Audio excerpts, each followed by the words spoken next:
This is Pure Evil, the sentencing of Aiden Fucci. Immerse yourself in the gripping courtroom audio as justice unfolds in the chilling case of Tristyn Bailey's murder. Witness the raw emotion, the powerful testimonies, and the unfiltered truth of Pure Evil, the sentencing of Aiden Fucci. We are at segment number 6 in the sentencing of Aiden Fucci. It is raw courtroom audio.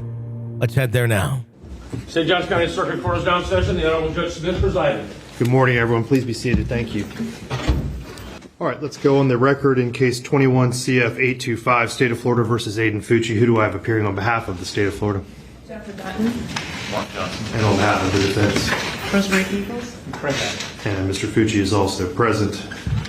All right, we are ready to resume our sentencing hearing that we began yesterday. Are there any matters we need to address this morning before we move into the remainder of the victim impact statements? Anything from the state? Not from the state, Judge. Anything from the defense? No, Your Honor, just a continuing standing objection based on the motion filed yesterday is all we would ask for. As far as to what? The victim impact in the letters, but nothing new. All right, that is denied as well. All right, State, you may call your next victim impact statement.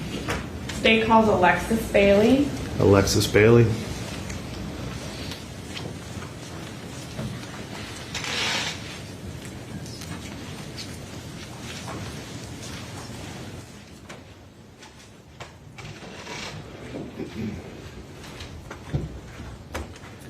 Good morning.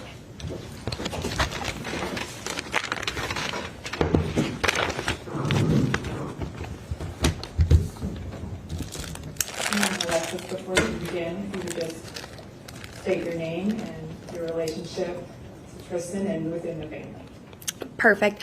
My name's Alexis Bailey. I'm Tristyn's second oldest sister. And just for the court's aware, if you would just tell the court the order of the siblings. So my oldest sister is Brittany Bailey. Again, I'm Alexis Bailey. I'm the second oldest sister, followed by my brother Tegan Bailey, Sophia Bailey, and then Tristyn was the youngest of the family. Okay, go ahead. Thank you.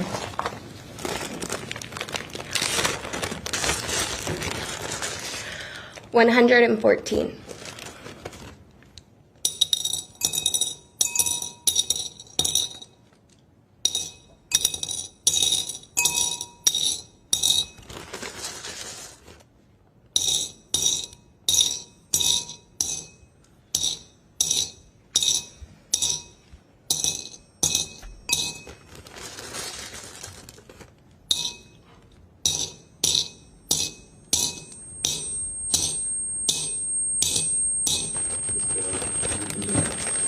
Of course.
This jar now holds 114 stones, one for each of the 114 stab wounds that my sister had to endure.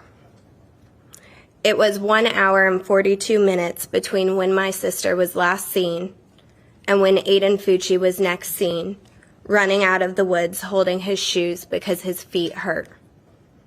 It's funny that such a simple statement can bring such anger.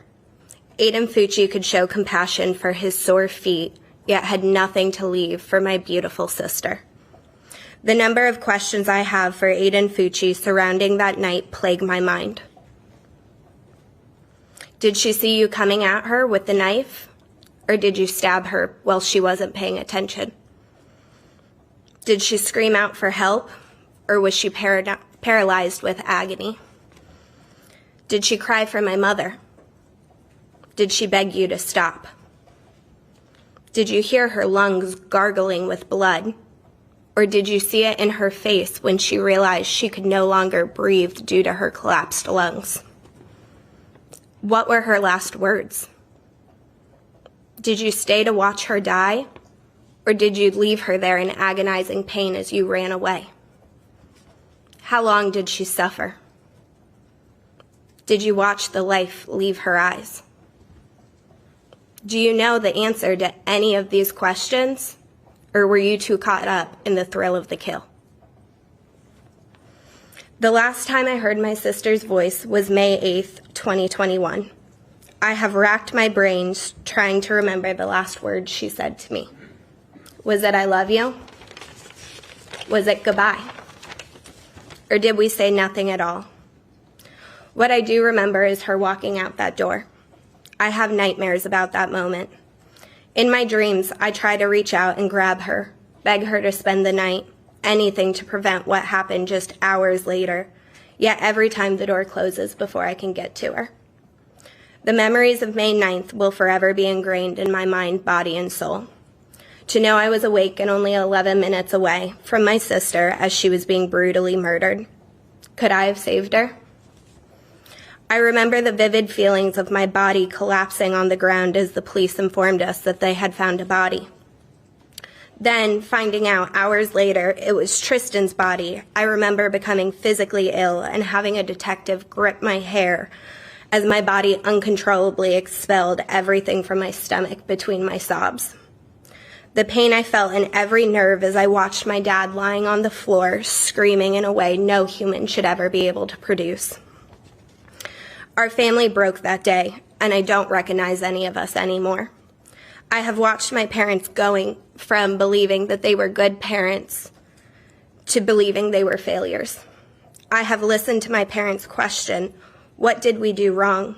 What kind of mother or father was I not to protect my child? I have watched them overanalyze every conversation, every action, trying to figure out what they could have done differently. I've watched my older sister, Brittany, become unrecognizable with anger. I've watched my brother, Tegan, emotionally shut down and avoid the family due to the pain being home causes.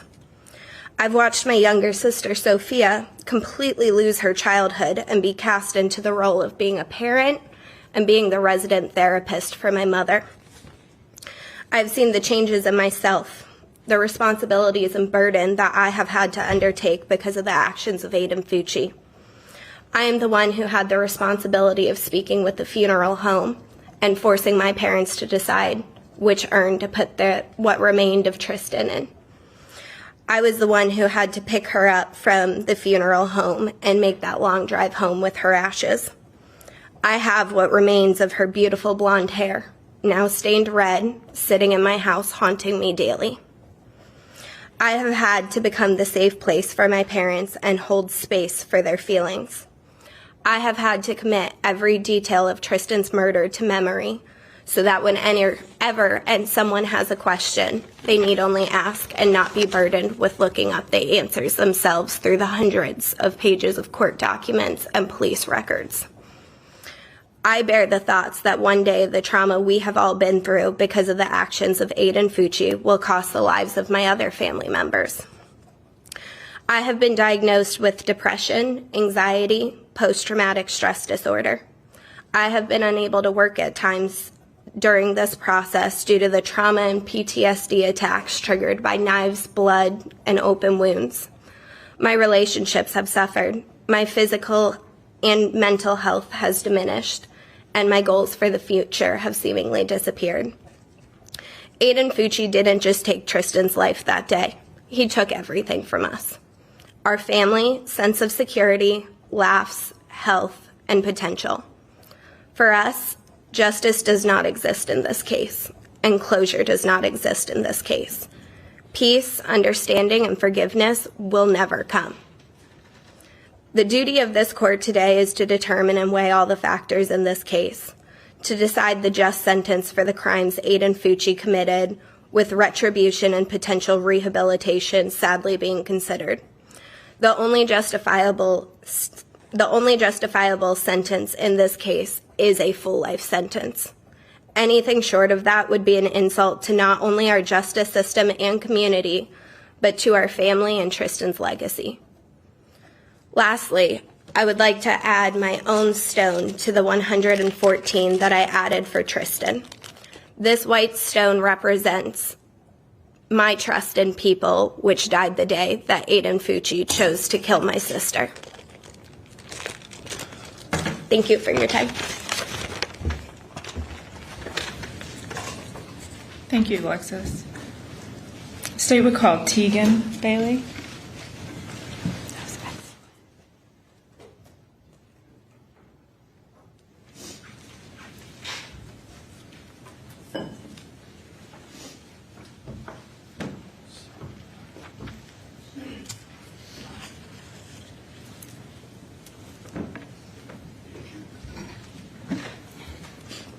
You can start whenever you're ready.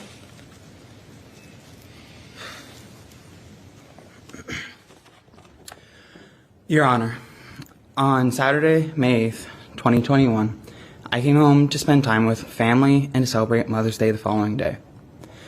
When I arrived home that afternoon, we quickly made plans to go to dinner. My dad, mom, Sophia, Tristyn, my niece, and I went to dinner. There wasn't a single sign that this would be our last night together, what I believe was Tristyn's last meal. Shy of my older sisters Brittany and Alexis being present, the dinner was perfect. My niece was playing with her food, trying to crawl under the table. We talked about when we lived in Singapore. My dad supplied ample comedy and smiles in a way that only siblings can. Tristyn and I silently made a pact and messed with Sophia during dinner, the way only siblings know how to do. It was perfectly imperfect. I would give anything to either stay at the table a few minutes longer or to have had Brittany and Alexis there as well. Following dinner, we visited Alexis and then went home. I went on a late walk with Sophia to reach my exercise goal for the day, which I talked with Tristyn about when we got back. Finally, Sophia, Tristyn, and I started to watch TV. I began to fall asleep on the couch until I finally excused myself to go to bed. Every single day, I can't help but wonder what would have happened had I slept on that couch instead, or if I had stayed up later. Tristyn was a 13-year-old. She had a personality brighter than fireworks, and she was being a teenager. But had I slept on that couch that was within earshot of our front door, there's a possibility my little sister could still be alive today. I have lived with that question, that weight, and that guilt since I went to wake up Tristyn on Mother's Day and found her room empty. The day we lost Tristyn, I began running mentally and emotionally to try to cope and survive. Anytime I slow down, every detail of that day, this court process, and the memories of Tristyn flood my mind and threaten to cripple me. So mentally, I put this all into a box and I run from it. I will run to school, to work, to friends, and at times I ran to alcohol. I was desperate for anything that would numb and convince me that this is not real life, rather a sick and cruel nightmare I can't seem to wake up from. This is real though. My baby sister, who always had a sassy reply ready and a heart filled with kindness, is gone. The depression, anxiety, and post-traumatic stress disorder is real. The weekly therapy sessions to learn how to cope and make it this far is real. The waves of anxiety I experience when I walk around Durban Crossing at night are real. Every time I see or use a knife, the intrusive thoughts of the damage that they can inflict is real. The nights where sleep is replaced with the heinous details of what Tristyn suffered are real. The nights where I drank to black out and put myself in danger are real. The week-long depressive episodes where I break down and struggle to leave my bed are real. The classes I withdrew from because grieving and being a student was too much are real. The breakdowns that erupt from songs that remind me of Tristyn are real. Even things as small as a red cardinal bird will bring my day to a stop. There's an old wives' tale that when you see a red cardinal, it is someone from heaven checking on you. I can only hope that each one is a sign from Tristyn telling me she's still cheering me on. Yet they are each a painful reminder of what I have lost. They are each a reminder of how I failed Tristyn. Despite countless reassurances, I continually, whether by sleeping on that couch, being at home more, reaching out more, or a million other things, if I may have been able to prevent her death. But no matter how much I may try to run, distract, or numb myself, this is my reality. A reality where Aqua and Teal fill me with pride, love, and pain. A reality where I am terrified and furious at other teenage boys because a single 14-year-old broke my family. A reality where instead of a cheer trophy, a family portrait, or a million other things, my sister's remains sit on a shelf at home in an aqua urn that glimmers brighter than a star. A reality that is so painful to live in, I continue to run and numb myself to it, trying to escape the pain and reminders of what I have lost. In the process of trying to numb myself and outrun this, I cause myself to lose even more. By not handling my grief head on, academically, I sacrificed a multitude of opportunities within my courses and with professors. Socially, I was alone. While I have an astounding support system where I live in Gainesville, Tristyn's story and her spirit are not as well known there as they are in St. John's. Few are able to understand the hardship of losing a family member, much less losing them to a gruesome homicide. I felt that I became a burden and disconnected from a multitude of people that I once treasured. Despite the fact that these were the very people trying to support me, emotionally I shut down every time I was asked, "How are you doing?" As there are no words to convey the misery that was born from my grief and my sense of isolation. I would like to address Mr. Aiden Fucci. Today I want to take the time to address whatever humanity you still possess. Since learning of your existence and the agony inflicted upon my family, I have convinced myself you are something other than human. I refuse to use your name, to believe that you are a regular person. To believe that you are human would be to accept that the darkness that has marked my family could come from ordinary people, something which causes me to lose all hope. So I convince myself you must be something less than human and that people can still be good. But you are human. Between investigative evidence and individuals in the St. John's community, my family and I have learned more about your life than we ever cared to know. Part of this included learning that you have siblings and a younger sister at that. I'm sorry, I lost my place. I have 4 sisters, 2 older and 2 younger sisters, including Tristyn. While you may have siblings, I don't believe you know what it means to be a brother. Having siblings is a job, a responsibility, and a privilege. Being a brother to sisters means being there to support them, to listen, to celebrate them, and to be there for them when they're in need, and so much more. You took one of my sisters away from me. I will not get to drive her to cheer, listen to her spill the tea, celebrate her achievements, or spoil her with trips to Starbucks for a double chocolate chip grande frappuccino. If I ever have children, none of them will ever get to meet their aunt. I will never get to brag to others about Tristyn's determination and her persistence in pursuing her goals. Because when Tristyn had a goal, she accomplished her goal. Because of your actions, I cannot fulfill my role as Tristyn's big brother. While I am so fortunate to be blessed with 3 other amazing and unique sisters who inspire me and remind me of what life has to offer, you took away my baby sister.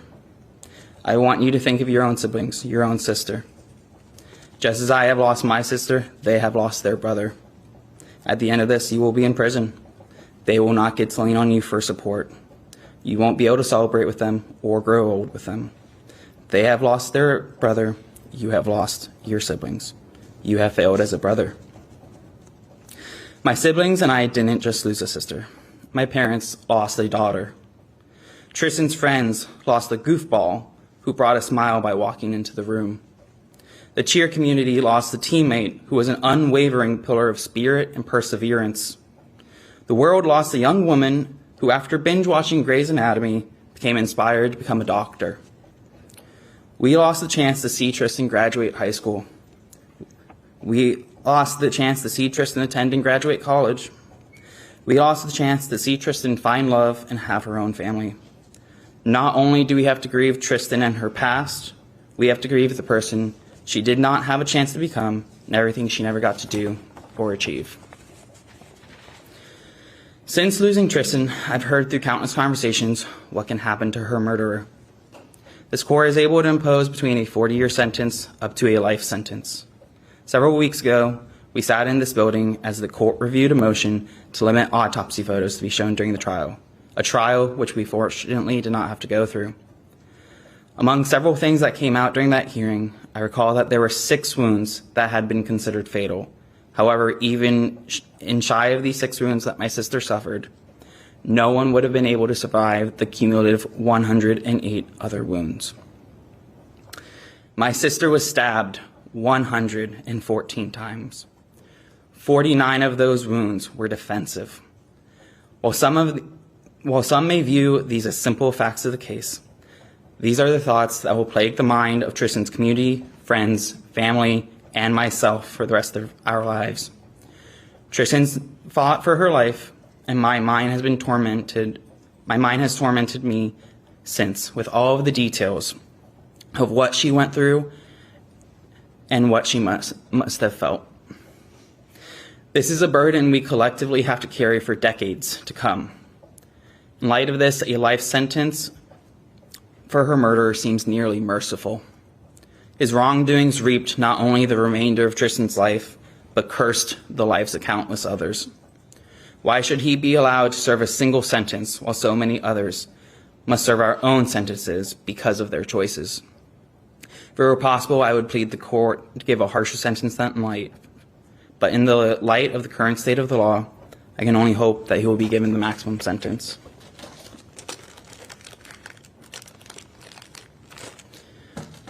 I add this stone for the hope and belief I had in people being good that died the day that Aiden Fucci murdered my sister.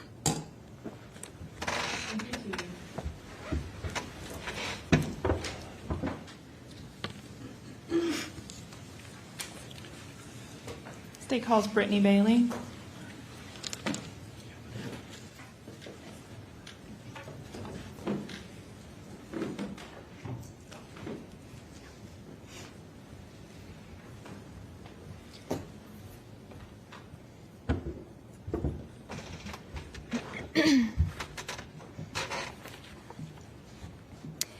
Your Honor, my name is Brittany Bailey Russell, and I am Tristyn's oldest sibling. When I was told we had the opportunity to write an impact statement, I immediately got to work. Writing comes natural to me, but I knew the importance the statement would hold, and I knew I needed more time than any piece I had written in the past. For months, I have attempted to put pen to paper to express the magnitude of this catastrophe we face every second of every day.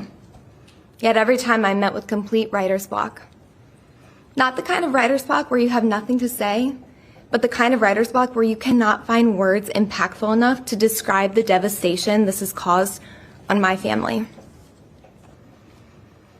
Your Honor, I could stand up here today and tell you what little I can remember from May 9th, 2021, how I was on day 1 of my honeymoon with my husband and woke up to an alarming call from my sister Alexis saying, "Brace yourself. We can't find Tristyn. We're about to post it on social media." I could express the sense of darkness and terror I felt just being over 1,900 miles away from my panic-struck family, feeling absolutely helpless that I could not search, comfort, or engage with my squad, as Tristyn would put it. I could even go into great detail about the blood-curdling and excruciating screams that ejected from my dad's lungs, the bottom of his lungs, while my husband and I sat on the other end of that FaceTime call, crumbling to the MGM hotel room floor, sobbing our eyes out, praying to God the news of where Tristyn wasn't our biggest fear. And if the court really wants to hear the most graphic of it all, I could tell you about the days to follow when I heard the fatal wail that bursted from my mom in the other room when Detective Hannon delivered the news to just my parents on how Tristyn died that Mother's Day. I wasn't even privy to the know at that point, but the crippling sound that my mom let out, I knew it was something unimaginable. I remember this torturous feeling that took over my body as I ran to the bathroom, slamming the door, banging both hands on the wall, screaming, "Why? How? How is this happening?" I didn't stop until my dad ran in, grabbed me, hugged me, and kept telling me, "Be brave for your mom. Do it for your mom." As later we learned, that friend Tristyn thought she had ambushed our youngest Bailey by stabbing her 114 times, over and over and over, to the point where we all know, she fought her fight and had nothing left in her body to give. And yet he continued, like an absolute coward. You, Aiden Fucci, decided to overpower a 5'3" innocent 13-year-old girl. How much more of a coward could you possibly be? Those feelings that took over my body that day, I could go my whole life without feeling again. I can promise you one thing, I do not ever want to be that brave in my lifetime yet. Here I am, standing in front of this courtroom, exposing my vulnerability, peeling back layers of my PTSD in this unsafe and very overwhelming environment.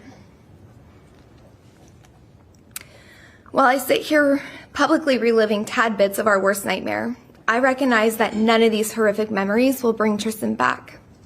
It truly just pains me more to have to relive them, to talk about it, to feel those feelings all over again like it happened yesterday.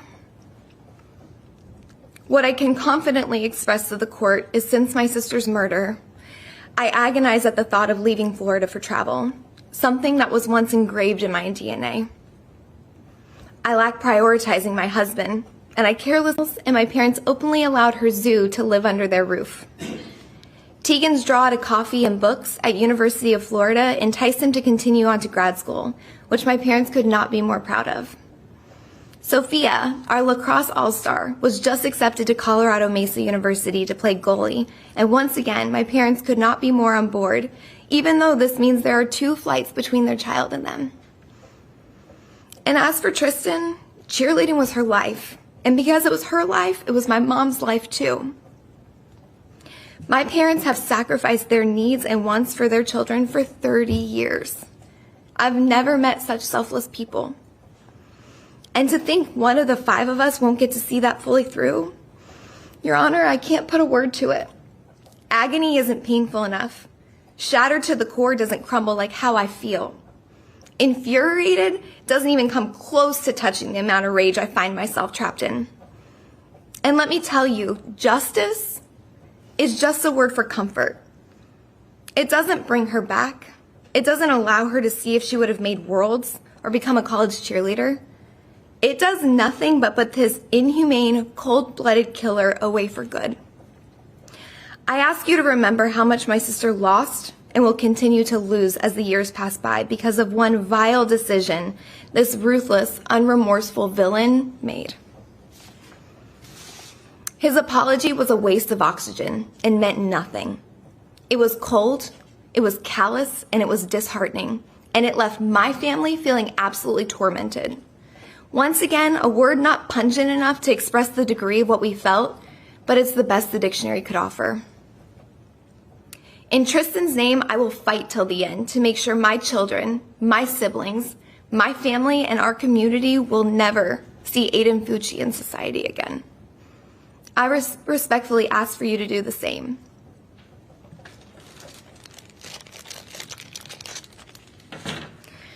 This white stone represents my loss in faith in our school systems to keep violent children away from the innocent. We are forever Tristyn Bailey strong. Thank you. Thank you, Brittany.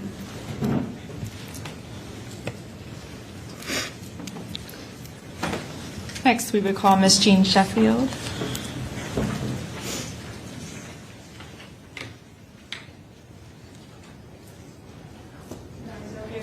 It comes up for her. Yes.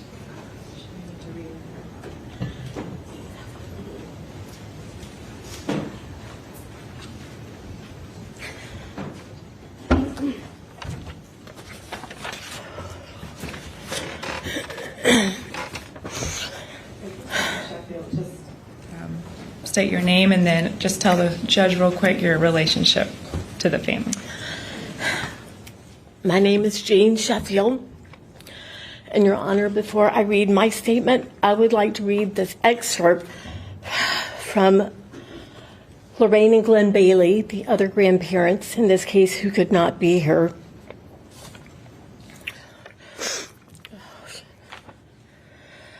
Your Honor, I know his sentencing hearing is with charge of murder. Consideration should be for the younger, lovely, good young victim, our 13-year-old granddaughter, Tristyn. Glenn and I are family, friends, and the incredible number of good people in this world who know her story are outraged at his viciousness and need to know he will be put behind bars for the rest of his life so he can never hurt another innocent person and inflict pain of loss on that person's family and loved ones. And if there is the possibility that this letter will be considered by future parole boards, even if he shows signs of remorse, the rate of repeat offenders by freed parolees is too much of a chance that he will return to his wicked ways. Caring, good, intentioned people tell us that sentencing will give us closure. That word implies finality and a possible end to the pain of living without her and dealing with our memories. Rubbish. There's not a day or night we won't live with the awareness of her physical absence, nor do we want that. What we do want and what Tristyn deserves is justice. The justice of knowing he will spend the rest of his life behind bars, reminding him of the heinous crime he committed and that he will never have the opportunity to hurt another innocent being.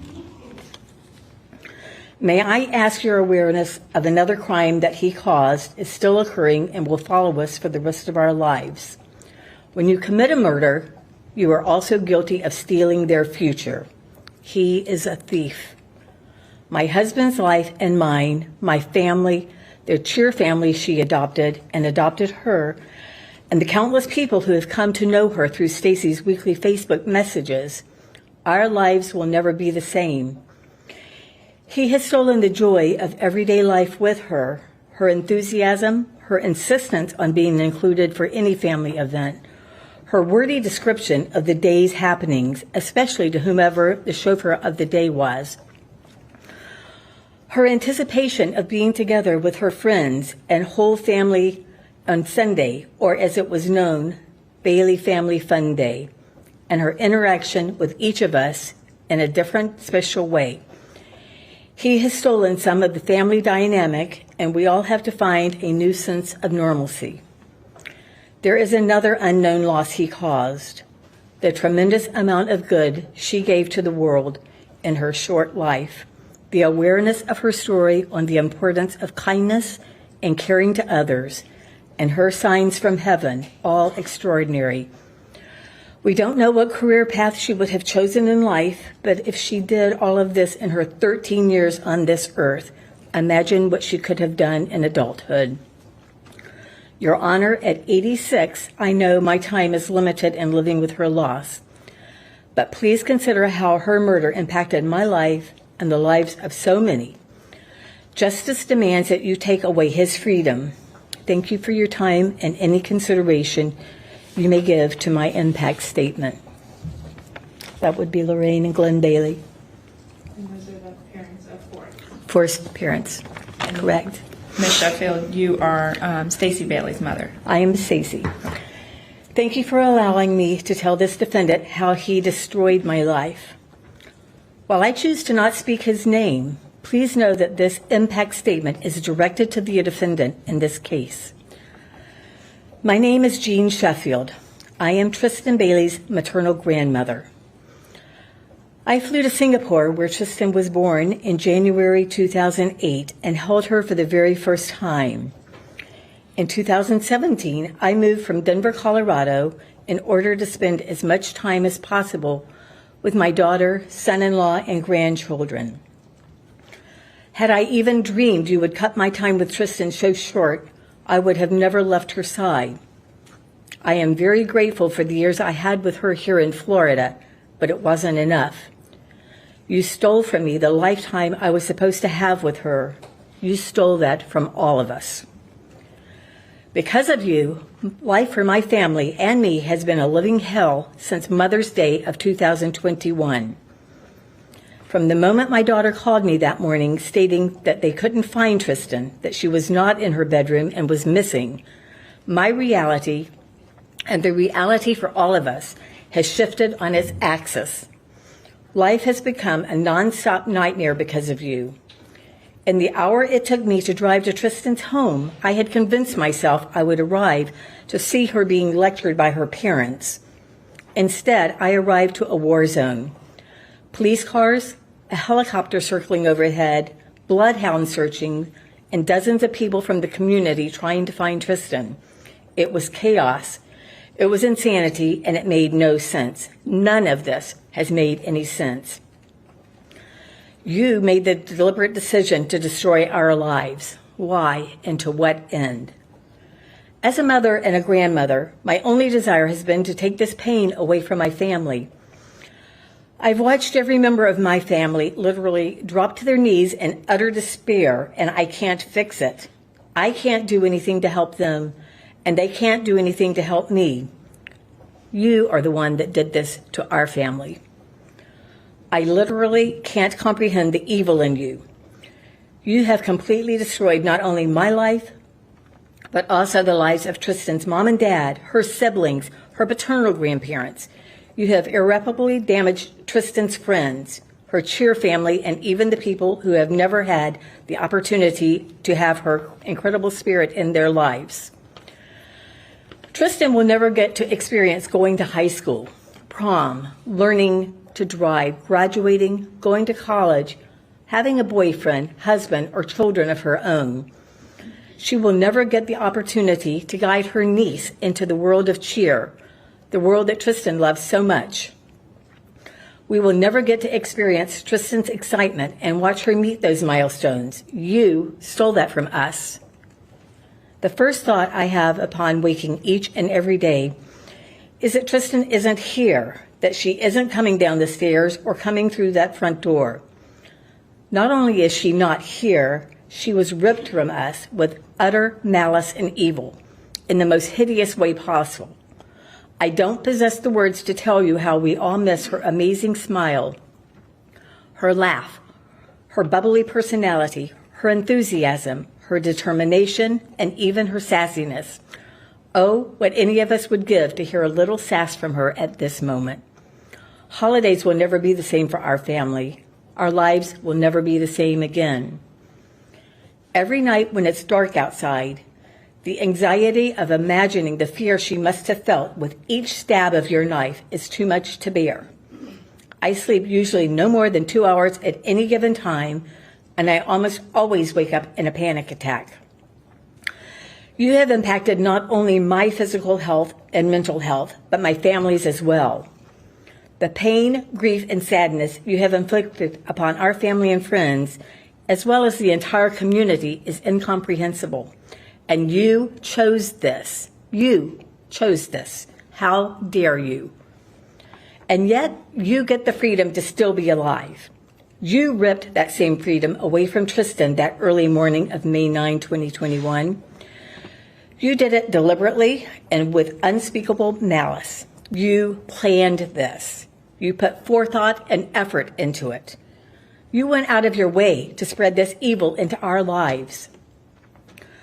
Your actions are beyond senseless and horrific. The only thing that even approaches justice is that you go to prison for life and that you will not be able to hurt anyone else or destroy any more lives. No, I do not forgive you, and I don't accept any pathetic apology you might offer. In my opinion, you apologized only when it became abundantly clear that the consequences of your actions were imminent. I hope these consequences truly are inescapable and that you are sentenced to life in prison. In 25 years, when your case is reviewed, I pray that people looking at it realize there is literally no other justice than to keep you behind bars until the end of your life. This is the least of what you deserve.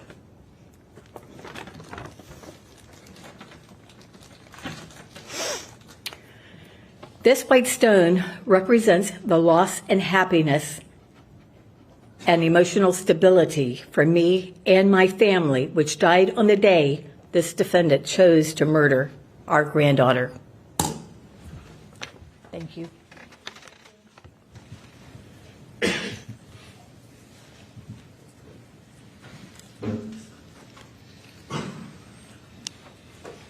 State's going to call next Gia Bauer.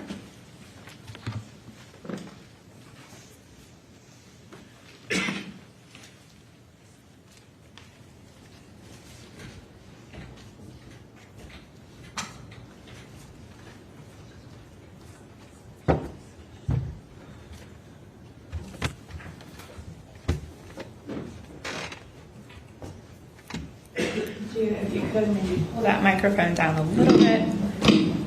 Tell us your name and your age, and then you can read your letter, okay? My name is Gia Bauer, and I'm 15 years old. Tristyn Bailey was my best friend. She's the person I'd call when I had a bad day or had something exciting to share. Tristyn was born in Singapore, and since I'm from Korea, we bonded over being over Asian sisters. We took care of hairless cats all summer, watched movies, and made TikToks. We loved to listen to music. We shared the love of cheer. We traveled together and had countless sleepovers, and when we were not able to go to each other's homes, we would FaceTime all night and have virtual sleepovers. Her family called me their bonus child.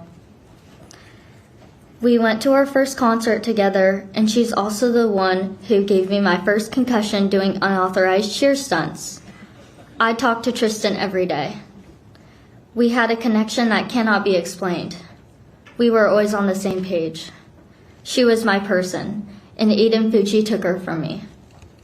Since May 9th, 2021, I've carried a sadness that never goes away. I've been lost. There's not just one part that is sad, but all of me. I no longer have my best friend. She won't be able to experience life. We won't be able to go to dances together. We won't be able to be bridesmaids at each other's weddings, and we won't be there to experience having children together. Initially, it was a surreal feeling, and I could not believe she was no longer here. The person I needed to get through such a tragedy with was not here. I would think about texting her for comfort and remember I would never receive any words back from her. Losing Tristyn has changed the way I see the world. I once believed people were good and that the world was a happy and safe place. Now I struggle to see the good in the world. A sense of security has been taken. I no longer trust the way I once did, and a sense of joy is missing. I fight not to be a negative or bitter person. I used to love cheer, and now without her here, it will never be the same. I changed my Starbucks order because I could not bear to get the double chocolate chip frappuccino we used to drink together. We had a playlist called Rock and Roll, and I've not been able to listen to it since she was taken.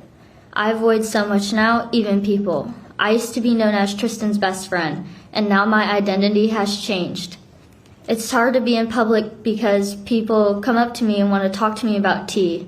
It is always with kindness, and people have the best intentions, but for me, it's just another reminder. She is no longer here, and she never will be. Aiden, you ruined so many lives. You took away my beautiful, joyful, loving friend. She is never coming back, and the pain you caused so many will last the rest of our lives. You still get to live, she doesn't. I ask the court that you spend the rest of your life in prison so you never have the opportunity to hurt another person and cause this much pain to anyone else.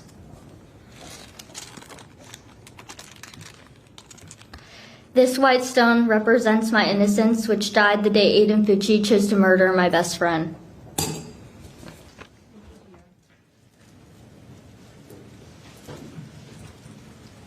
You okay to keep going, or okay? Here I will call Stacy Bailey.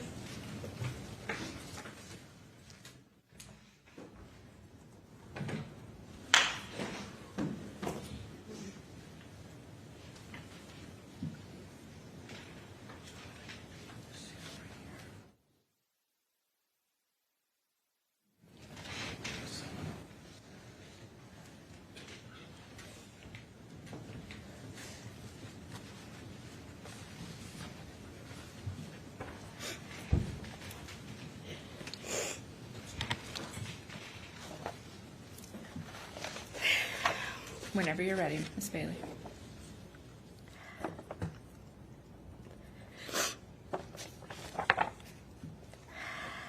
Your Honor, I am Stacey Bailey.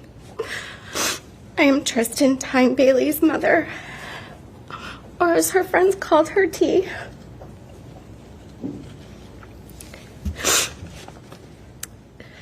Not many know what Forrest and I faced during our pregnancy with Tristyn. We were moving to another country, Singapore, when I found out I was expecting another child. To say the least, it was a surprise as we thought we were done after having 4 children. I was terrified to be pregnant in a foreign country, but soon found myself with amazing medical care. I was put into a high-risk category, and I had a high-risk doctor because we were told that Tristyn potentially had Down syndrome. And then it got worse from there as they found a spot or potentially a hole in her heart. We faced every day wondering if she would be okay. The fear was constant, which was incredibly difficult on my family.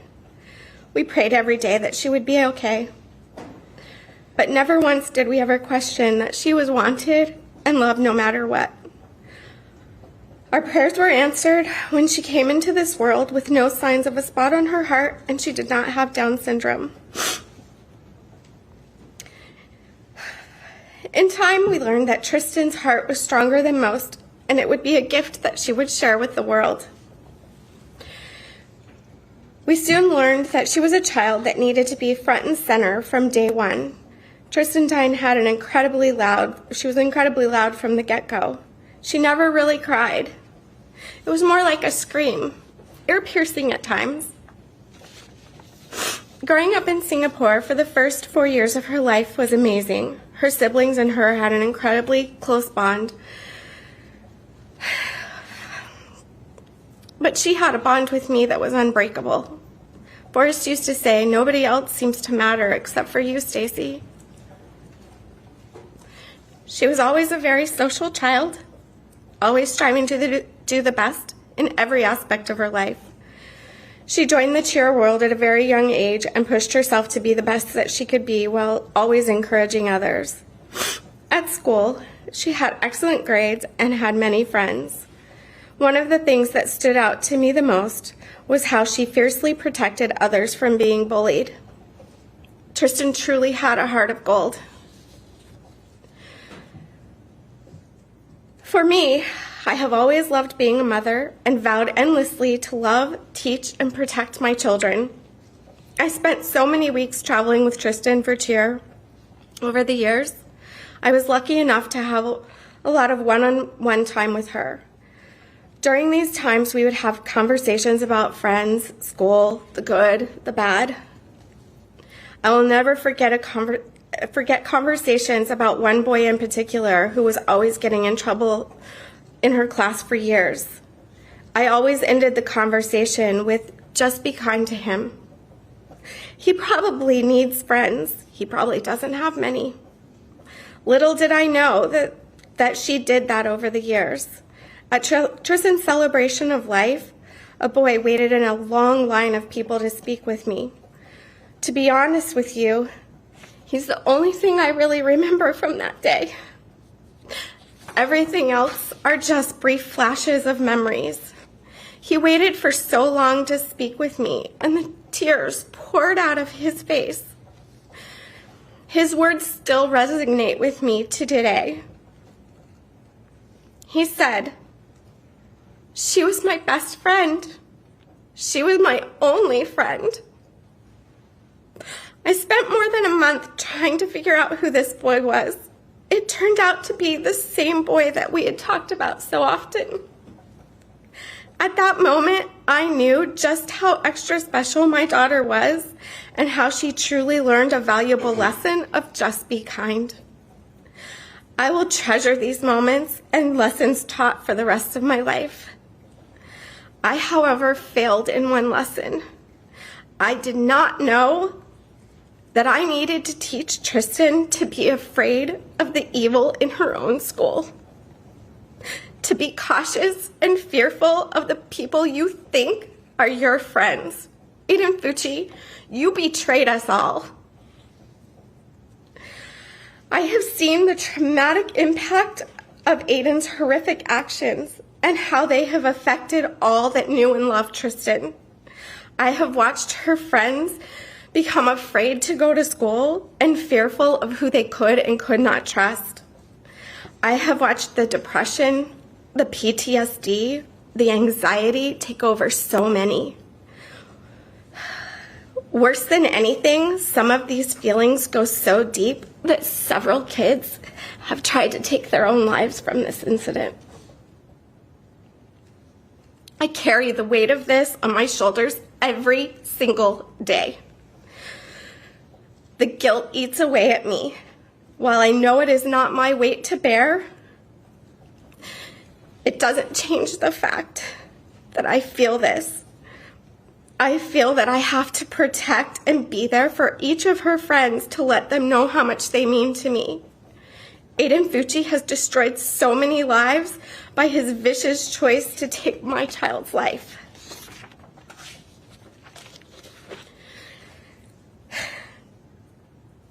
I want to bring you to the weekend of Mother's Day, May 9th, 2021.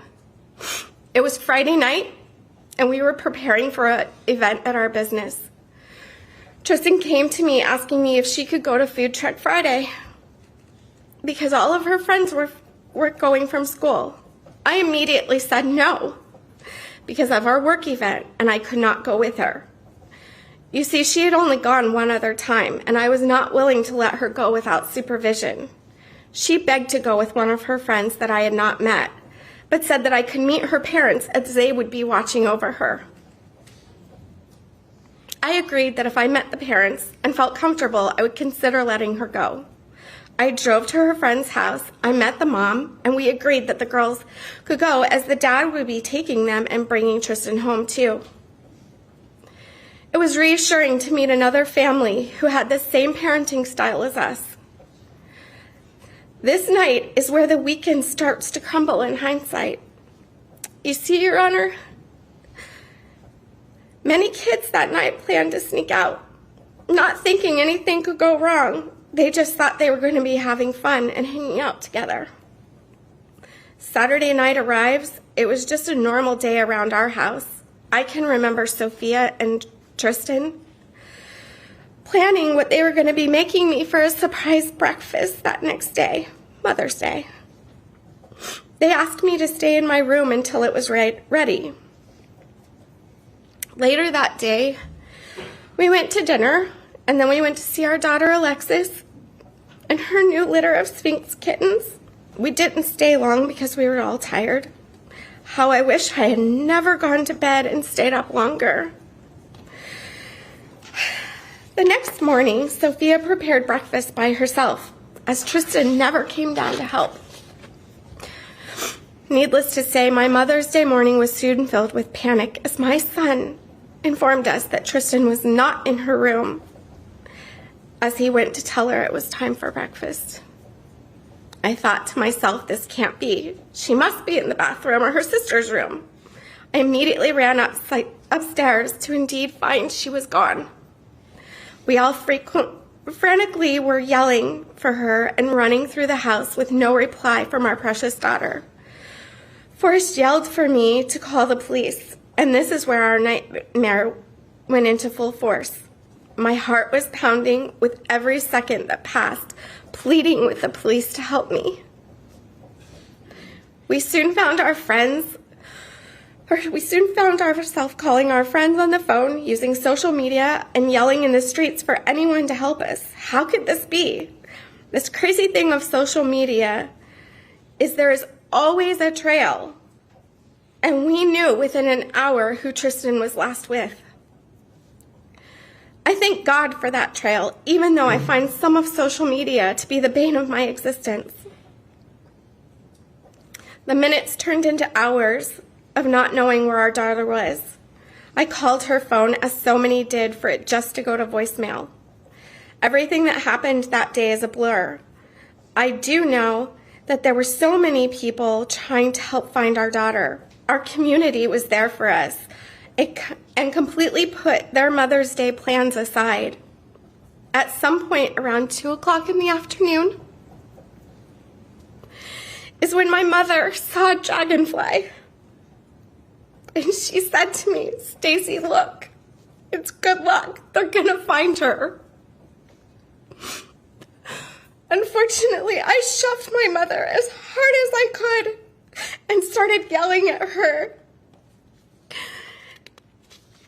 Because in that moment, I knew my child was not coming home. I tried desperately to apologize for pushing her, but it was such an uncontrollable moment. You see, when my father passed away, I was surrounded by dragonflies, and it has soon become a symbol of my guardian angel.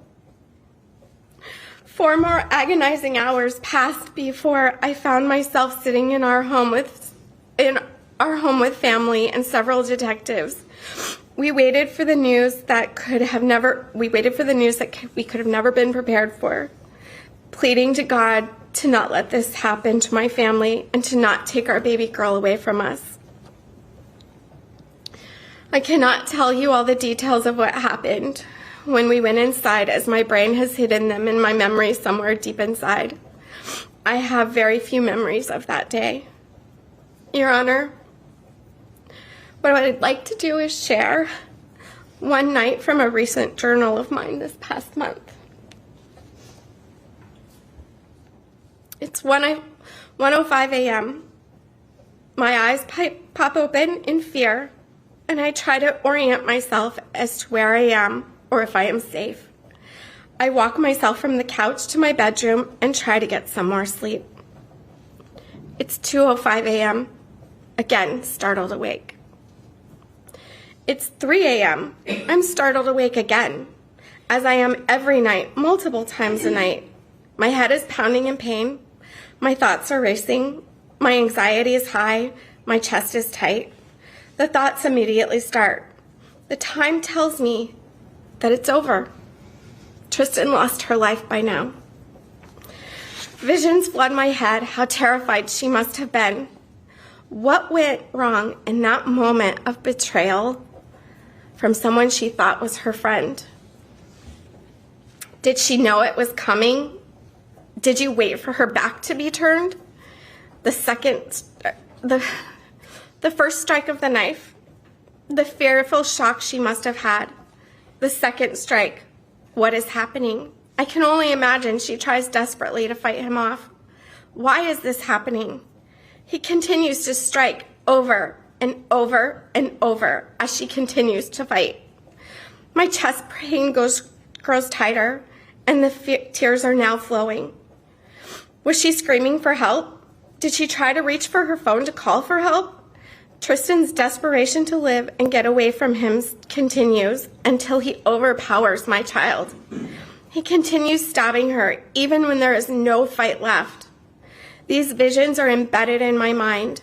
Her beautiful blonde hair, her smile, her irresistible laughter have all been snuffed out.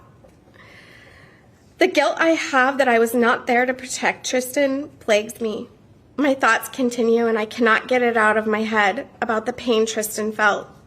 I think about how one small slip of a knife I cut my finger while cutting fruit, and it hurt so much that I almost fainted.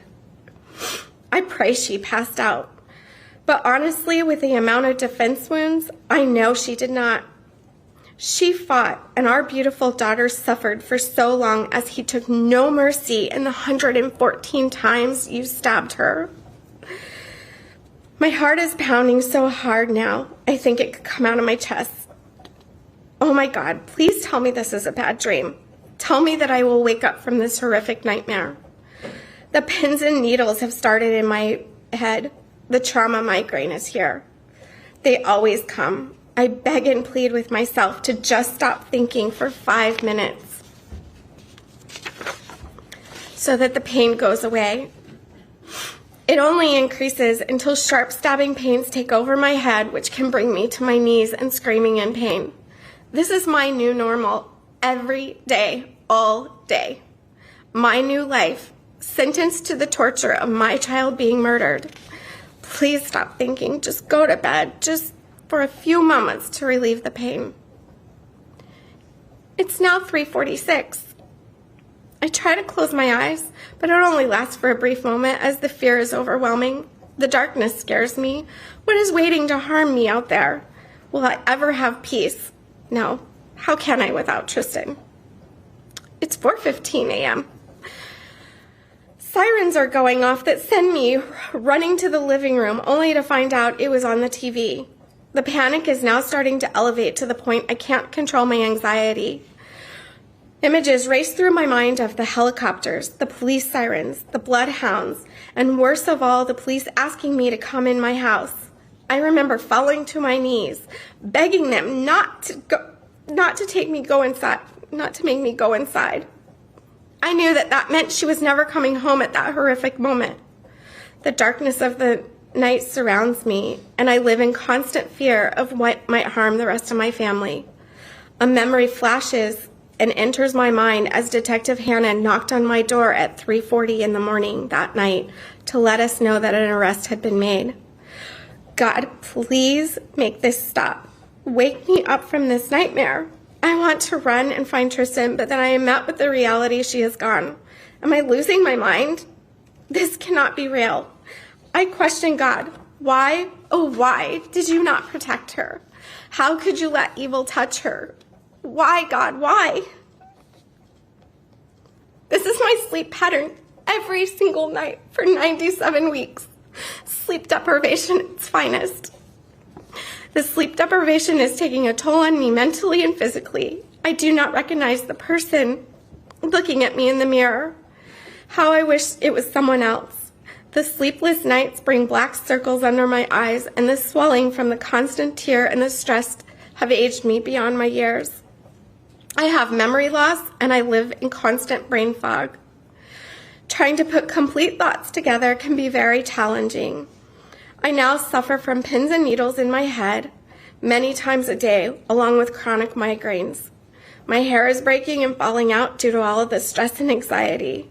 The PTSD from Mother's Day has had many impacts. I run into my house at the first sign of a helicopter or sirens, and I now have a genuine fear of being outside in the dark. I check my children's location multiple times a day just to know that they are where they are in case something happens to them. Seeing police cars can send me into a panic, thinking that something is terribly wrong. The depression can be debilitating at times, and I feel like my life has spun out of control. My home, which was once where we all gathered in comfort, is now a place of hurt that Tristyn is no longer there. The door to her room remains closed. It is exactly as she left it. Her bed is unmade. Her bath towel she used on May 8th is at the foot of her bed. The suitcase is still packed from the weekend before when we attended Summit with Infinity All-Star Cheer.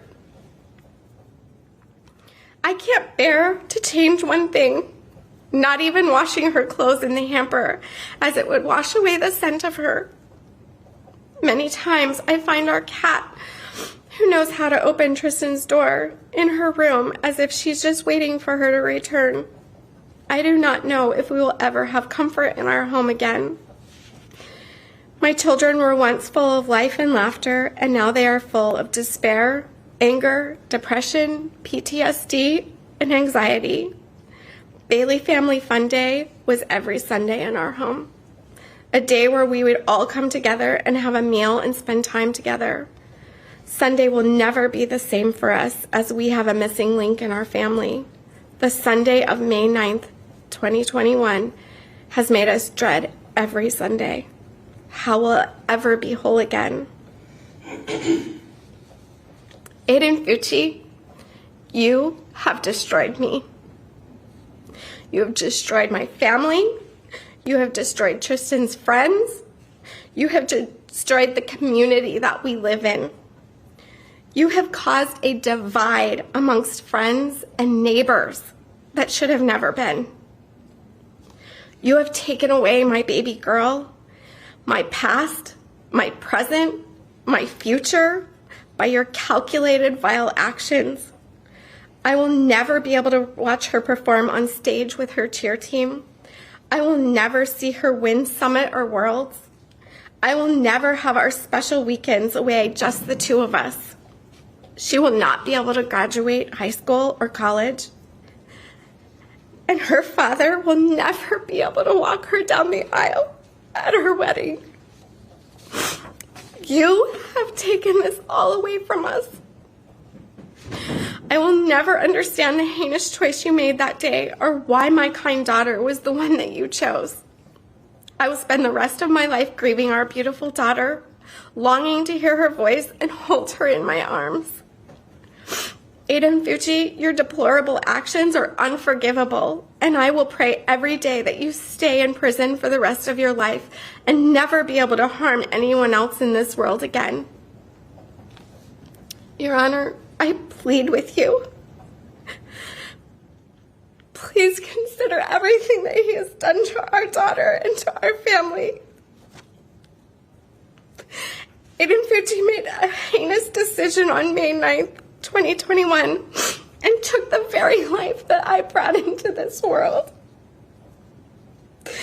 Please do not for 1 second think that he could be rehabilitated at any point. He is beyond saving.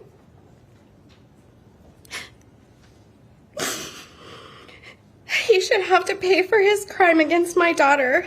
Justice is an empty word for our family, as it can never bring Tristyn back, but justice is for society. And he should have life without parole. Thank you for everything that you've done in this case, and I know that you have really hard choices in front of you. I'm going to be placing 2 rocks into this.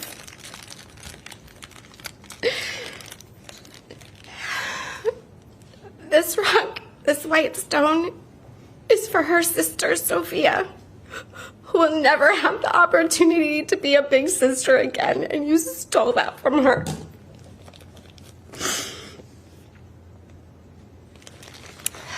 This last one is for me, and it represents everything that you have stolen from me. My words, my joy, my hope, my future, and my beautiful daughter.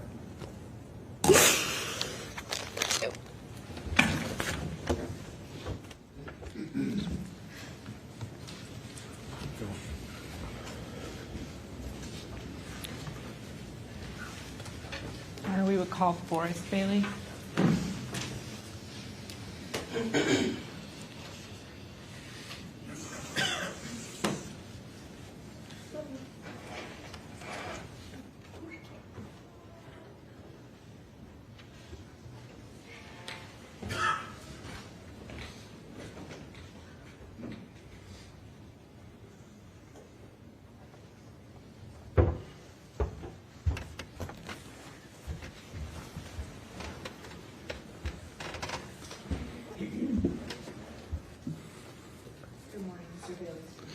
Good morning. And you have a letter to read. And we've heard a lot about the family impact this morning. If you would, just before you start your letter, kind of talk to the court about some of the acts of kindness and things that the community has done, in reaction to the loss and the sympathy that everybody feels for your family. Just, you could summarize just some of the wonderful things that have been done. Yeah, no, certainly. And thank you for the chance to do so. It's every day. I was out walking the dog this morning, and a neighbor driving out of the neighborhood stopped and let me know that they were praying for us. And that's the type of community we live in St. John's. I think it was immediate, as was shared. We put out the notice. It was on social media. And, Mother's Day, there were families all over the place that dropped all of their plans, and they went out and they were looking, and you heard in some of the statements, immediately after that week, there was a huge vigil in Durbin Crossing the next day. The cheer gyms that she had participated in, held vigils. There was a vigil, a year after. A number of different sports programs have actually created awards to recognize the type of teammate that she was. The businesses in the area have been phenomenal. They've, provided my family with a safe place to go after we had funerals, the celebration of life, and the way that Celebration Church gave us that, and even local media in the way that they streamed it, because there were so many people that wanted to go, and giving space for really the teammates in the community to be there. So, those things have happened, and those are the big events. I think the smaller things are the day-to-day. There's a lot of people that still have bows on their homes to represent their support silently. We have people that have, painted rocks, put rocks all over the world. There's just so much really good things that the community has done to keep her name and to make sure she's not forgotten. I appreciate that. You have a letter today as well? I actually have two. The first is, to Mr. Fucci. February 6th, you finally admitted to your guilt in murdering my daughter, Tristyn, after you clearly sat in this room and agreed to all of the questions and statements that were read by the judge and admitted that you knew what you were pleading to. At the end of that, you turned around, or you didn't even turn around, you made an apology. I want to be clear, saying that your insincere apology is not accepted. In no part did I sense any glimmer of any true remorse felt in your apology. Without question, I know that statement was for some self-serving purpose that you have. During all of the proceedings in which we've been present, including these past couple days, at no point in time have I seen anything from you that is any type of remorse. I loathe your very existence and know that there is nothing within you that reflects the smallest amount of goodness or human decency. Your Honor, Judge Smith, I know there's a lot of us, and I know you've had to listen to quite a bit. Foremost, I would like to appreciate the fact that you've taken the time to let us all speak, as well as the time that you're taking in reviewing the statements. The other thing is, I understand that defendants have a right to waive a speedy trial, but I appreciate the fact that you've tried to keep this trial moving, because this is a necessary step for us to get through so that we can move on as a family as well. I like to think that for each of us that have presented or submitted impact statements to you, that's going to give us strength in the days to come as we continue to deal with the loss. I think that you've also heard many different aspects of Tristyn when she was 13. Hearing from Bree yesterday, you recognize hopefully the type of teammate and the impact that she had and what she did with others. I'm sure that from Susan's comments, you can tell that she was the type of classmate and had an impact and, helped people that needed that help. And those difficult middle school hallways was a smiling and welcoming face. What likely resounded with you even more were the impacts from Tristyn's friends, both the adults and her contemporaries. She was an incredible person who was comfortable in her own skin and helped people find comfort within their own. The world is in short supply of people like that, and Tristyn was needed. I want to step back and talk to you from the family's perspective once again. A little background on me: I am very proud to be the son of Glenn and Lorraine Bailey. My aunts and uncles and cousins created such an incredible experience in my growing up. My dad was the fifth of 8 children, and seeing the dynamic they had, I knew that was something I hoped for in my life, a large family. When Stacy and I met, she likely had no idea what she was getting into as an only child, yet no one could have been better as the role model of being a phenomenal mother to a large family.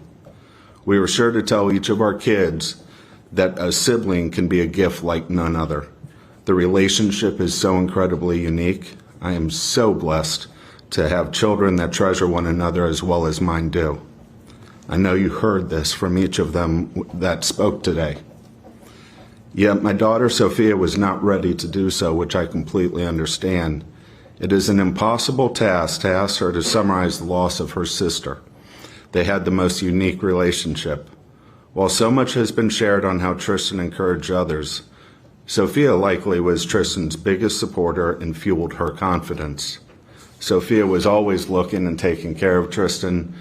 Sophia's biggest impact of losing Tristyn will lie in the days and years to come. Sadly, I know the tremendous loss that they will have to bear in losing a sibling, as I lost my brother January 13th, 2001.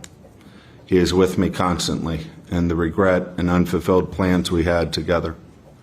Since Tristyn was taken with us, I have not been able to look in on my parents as I should, just as it haunts me what my children are going to endure with the loss of their sister. So often our calls with my parents end with them trying to figure out any way that they can help, anything that they can do, yet they know that from the loss of my brother, I will carry Tristyn's loss with me always. Within our family, Stacy does an impeccable job of dealing with the critical items that come in on the day-to-day. Oftentimes I am brought in to deal with some of the bigger problems and find our path forward. I've always been able to fulfill that role until now. There are no solutions. There's just trying to move forward and carry her with us. During so many hard times, the advice to just breathe or realize that this too shall pass is appropriate. This will not pass. I can't even answer with certainty on how we'll continue to handle all the counseling and related bills that are some of the concerns, as we've had well in excess of $36,000 just in counseling related bills. You heard from one of her friends who keeps texting her cell phone. We still pay her cell phone every month because she has a lot of friends that are still sending messages to her. Throughout our married life, I've been able to look Stacy in the eye and assure her through any difficult time that everything will be all right, and it has. With respect to Tristyn, I can't do that. It is all well known within my family that Stacy loves the early years with the kids. For me, it's always been that the older they get, the more they come to me. Yes, I love teenagers. Tristyn and I would have some of the best conversations on the ride home from practice. Her view of the world was fascinating. She had such a keen focus on seeing the best within people. She also appreciated the importance of everything you have to invest on the path to your goals. You see, it wasn't just about the competitions. She loved practice. While she talked of being a doctor, the concepts she was learning were more important in our talks than the grades.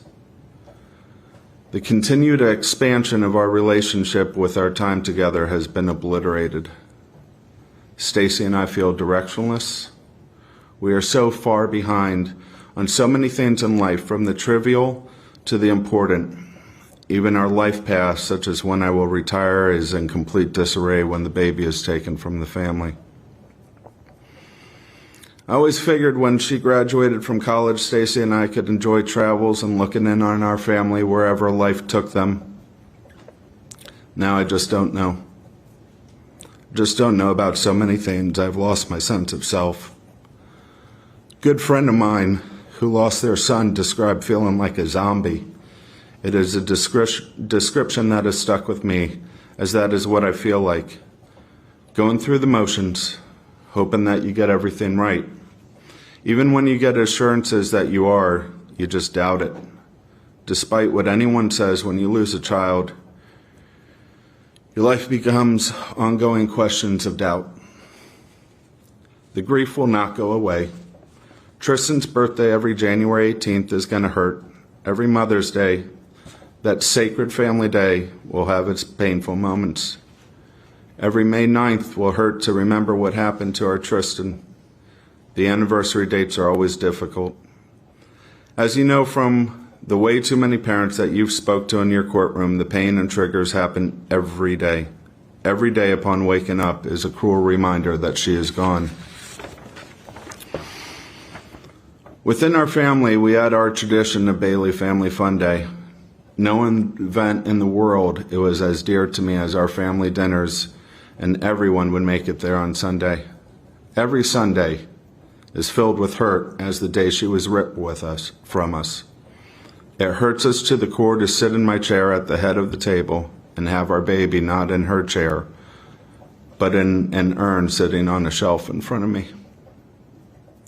My dreams of enjoying the big family reunion similar to those I grew up with have been stolen from us. As I said before, every family holiday we know, Tristyn should be there with us. Everything has that cast of what if over it. I am so proud of the resiliency and strength that my children have had since that day. Each of them have managed to have incredible accomplishments while going through this grieving process. It's difficult because it hurts to feel good without her here. And they have just been so incredible in continuing to move forward and carrying her with them. It's emotionally exhaustive to not allow the grief to overcome the positive. Your Honor, I'm hoping that you can see that he impacted all 7 of us for life. I would also remind you of the testimony from the medical examiner that he essentially killed Tristyn 7 times. 6 stabs that in and of themselves were lethal. The other 108 cumulative would have been lethal. From what Alexis and Stacy shared, you can only begin to imagine how the pain he put her through stays with us. Your Honor, we cannot turn back the hands of time so that we can have a different outcome. We cannot bring my Tristyn back. We cannot even be certain that the sentence you give on Friday will not be impacted as part of the 25-year review process. Yet you can deliver justice for our community. He took Tristyn's life. He impacted all Tristyn's family for life. You've heard how he shattered the innocence of childhood so many in our wonderful community for their life and the lives of their children. He even damaged the sanctity of Mother's Day for so many for their lives. Please, Your Honor, take this into consideration when you have to make your decision.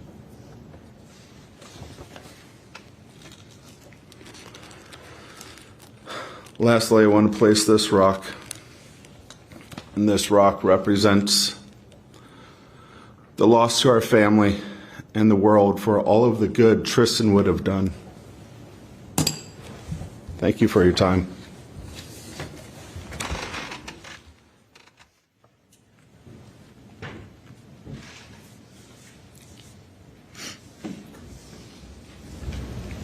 Your Honor, that's all of the statements to be read to the court. We'll submit a few more letters at some point throughout the day for the file. All right, it's now 10:30. Why don't we take a 15-minute recess, and then the defense will begin. That concludes the 6th segment in the sentencing of Aiden Fucci. 6 of 11 segments. There's more to come. Press subscribe so you don't miss any of it. I'm Tony Bruschi. Stay with us.